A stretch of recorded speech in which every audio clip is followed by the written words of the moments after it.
Di atas piring ini terdapat makan siang yang dinikmati oleh jutaan anak sekolah di Indonesia. Bagi mereka, ini adalah pemenuh rasa lapar di tengah hari. Namun, di meja-meja birokrat Jakarta, piring yang sama memiliki arti yang jauh berbeda. Di balik setiap suapan ada angka fantastis yang dipertaruhkan dari anggaran pendapatan dan belanja negara. Sebuah pertaruhan fiskal terbesar dalam 1 dekade terakhir. Mengapa seorang presiden baru, dengan latar belakang militer yang kaku, rela mempertaruhkan kredibilitas fiskal dan stabilitas ekonomi makro demi sepiring makanan gratis? Apakah ini sekadar komoditas politik untuk mengunci elektabilitas, atau bagian dari cetak biru ideologis yang jauh lebih dalam tentang masa depan Indonesia?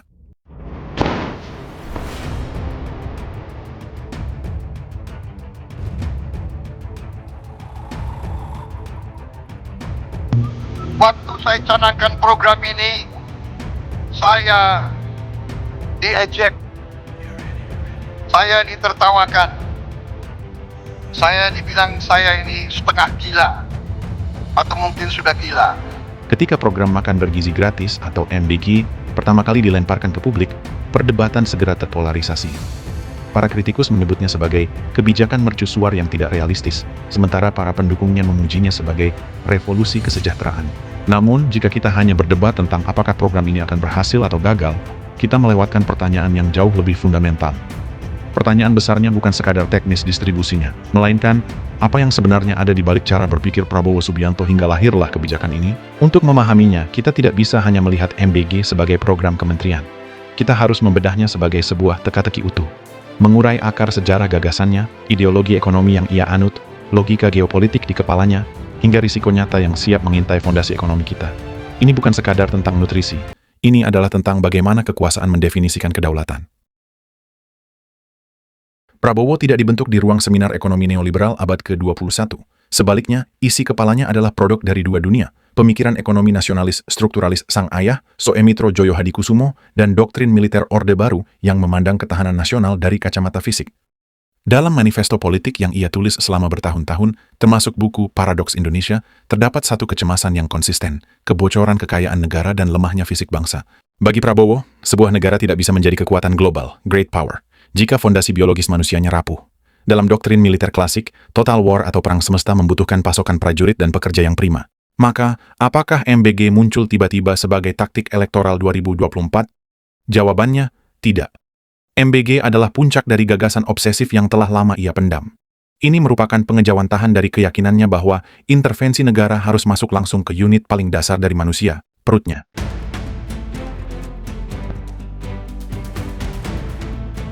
Untuk bersikap adil, mari kita lihat realitas yang coba diselesaikan oleh kebijakan ini. Indonesia sedang menghadapi bom waktu bernama ancaman kualitas SDM. Berdasarkan data survei status gizi Indonesia, SSGI, angka stunting kita memang turun, namun masih berada di kisaran di atas 20%. Artinya, 1 dari 5 anak Indonesia mengalami gangguan pertumbuhan fisik dan otak akibat kurang gizi kronis. Kita sering membanggakan bonus demografi pada tahun 2030-an. Namun, tanpa intervensi, bonus demografi ini bisa berubah menjadi bencana demografi. Angkatan kerja melimpah, namun memiliki kapasitas kognitif yang rendah dan rentan terhadap penyakit tidak menular. Ketimpangan akses pangan bergizi di Indonesia bukan lagi sekadar masalah sosial, ini adalah ancaman eksistensial bagi ketahanan nasional. Dan disinilah argumen moral MBG menemukan justifikasinya.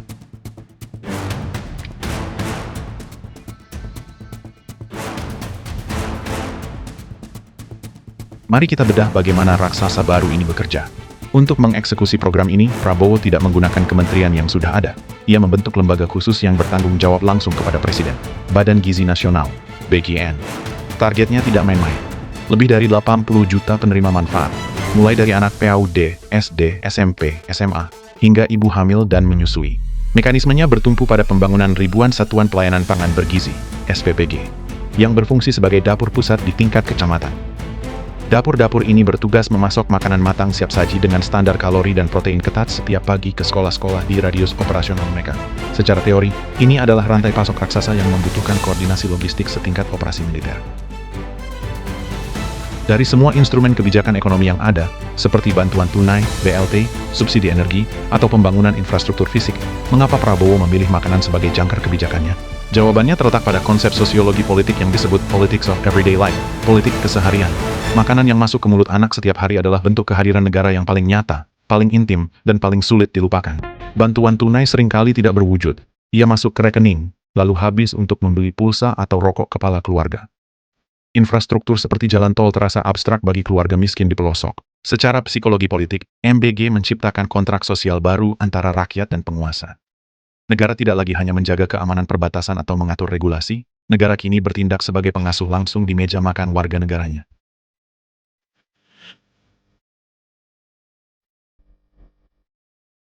Sekarang kita masuk ke inti investigasi kita. Apakah MBG ini sekadar populisme murah untuk menjaga popularitas, atau sebuah strategi pembangunan jangka panjang yang valid? Dalam ilmu politik, populisme seringkali mendapat konotasi negatif. Kebijakan yang dirancang untuk menyenangkan massa demi insentif elektoral jangka pendek seringkali mengabaikan kesehatan anggaran jangka panjang.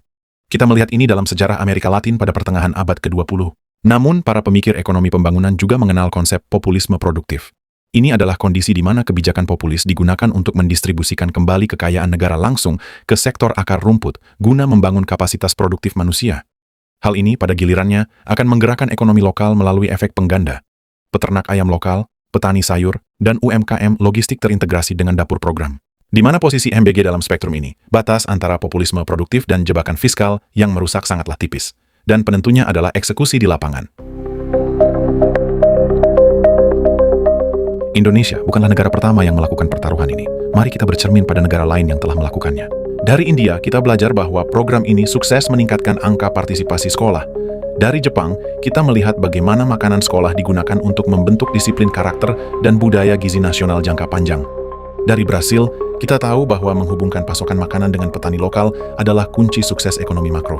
Namun, semua negara ini memiliki satu kesamaan. Mereka membutuhkan waktu puluhan tahun, sistem birokrasi yang bersih dari korupsi tingkat bawah, dan kepastian pasokan pangan domestik yang kuat agar program tidak menjadi beban impor.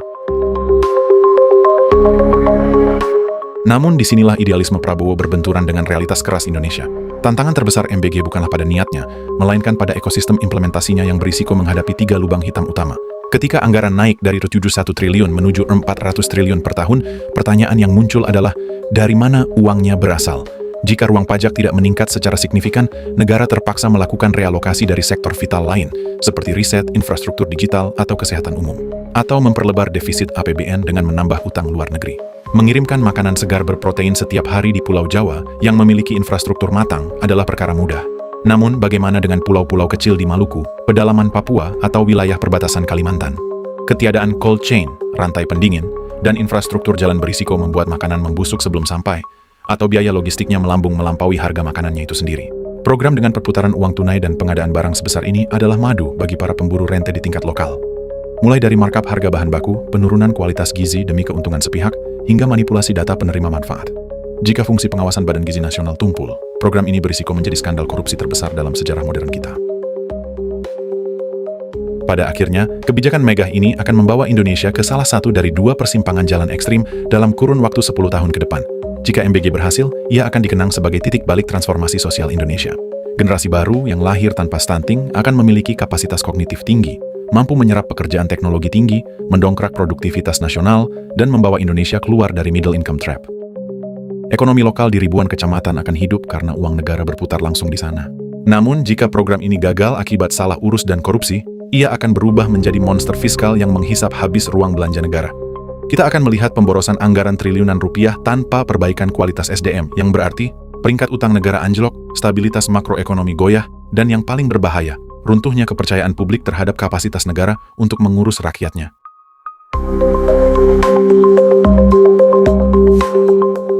Kita kembali ke pertanyaan di awal video ini. Makan bergizi gratis pada akhirnya bukan hanya sekadar tentang sepiring nasi, sebutir telur, atau sekotak susu. Program ini adalah jendela paling transparan untuk membaca bagaimana seorang Prabowo Subianto memandang kekuasaan, mendefinisikan peran negara, dan jalan radikal yang ia pilih untuk membangun peradaban manusia Indonesia. Ini adalah perpaduan unik antara obsesi ketahanan nasional ala militer dan kebijakan populis strukturalis yang sangat berani. Dalam lembaran sejarah, banyak pemimpin dunia dikenang bukan karena keindahan pidatonya atau kemegahan infrastruktur beton yang mereka bangun, melainkan karena kebijakan mendasar yang langsung mengubah arah hidup keseharian rakyatnya. Pertanyaannya sekarang, akankah makan bergizi gratis ini menjadi monumen keberhasilan yang membawa Indonesia menuju panggung kekuatan dunia, atau justru tercatat sejarah sebagai eksperimen paling mahal yang pernah dipertaruhkan oleh sebuah republik? Waktu dan pilihan-pilihan eksekusi ke depan yang akan menuliskan jawabannya.